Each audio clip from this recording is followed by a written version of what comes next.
क्या आपने कभी सोचा है कि जिन लोगों पर हत्या, बलात्कार, भ्रष्टाचार जैसे संगीन आरोप होते हैं, वही लोग कैसे विधानसभा सांसद में पहुंच जाते हैं? क्या जनता को सच्चाई नहीं दिखती या फिर राजनीतिक अपराधियों का अड्डा बन चुकी है? आज हम द देवी शो में इसी सवाल का जवाब ढूंढेंगे। अपराधी चुनाव क्यों जीत जाते हैं? साल 2019 के लोकसभा चुनाव में चुने गए सांसदों में से 43% के खिलाफ आपराधिक मामले दर्ज थे। 21% पर गंभीर आरोप थे, जैसे हत्या की कोशिश, बलात्कार या अपहरण। और ये सिर्फ केंद्र की बात है। राज्य विधानसभा में ये मामला और ही खतरनाक है। आखिर जनता अपराधियों को ही वोट क्यों देती है? पहला, जाति और धर्म का कार्ड। नेता अगर मेरी जाति या धर्म का है तो सब माफ है, ये भावना अभी भी गांवों और कस्बों में गहराई से जमी हुई है। लोग सोचते हैं कम से कम हमारे लिए ये लड़ता तो है और हमारे काम करता है, चाहे गुंडागर्दी से ही क्यों न हो। कई बार अपराधियों की छवि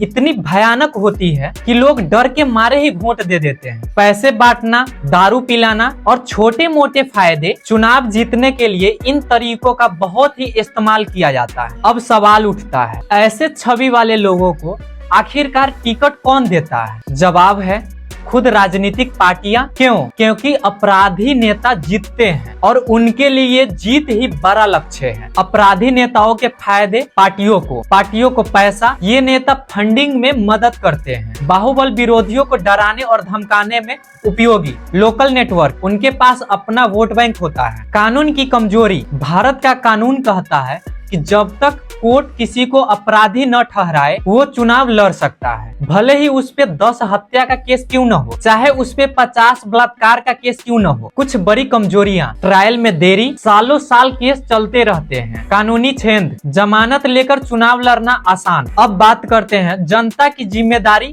और बदलाव की जरूरत। अंत में सवाल फिर जनता पर आता है, क्या हम वोट देते समय उम्मीदवार का क्रिमिनल रिकॉर्ड चेक करते हैं? तो बदलाव कैसे आएगा? ADR जैसे प्लेटफॉर्म पे कैंडिडेट का डिटेल चेक करें। जाति धर्म नहीं, काम और छवि पर वोट दें। सोशल मीडिया पर सही जानकारी फैलाएं। RTI और कानूनों के जरिए जवाब मांगे, और ये आपका हक है। जब अपराध सांसद में बैठता है तो न्याय सड़क पे मरता है। जब गुंडा नेता बनता है तो जनता गुलाम बनती है। समय आ गया है कि हम सिर्फ वोट न दें बल्कि सोच समझ कर वोट दें, क्योंकि एक गलत नेता पूरे सिस्टम को गंदा कर सकता है। मैं रजनीश देवी, द देवी शो में आज इतना ही। अगली बार फिर मिलेंगे एक ऐसे ही ज्वलंत सवाल के साथ। तब तक सोचिए, वोट सिर्फ अधिकार नहीं, आपकी जिम्मेदारी भी है। तब तक के लिए जय हिंद।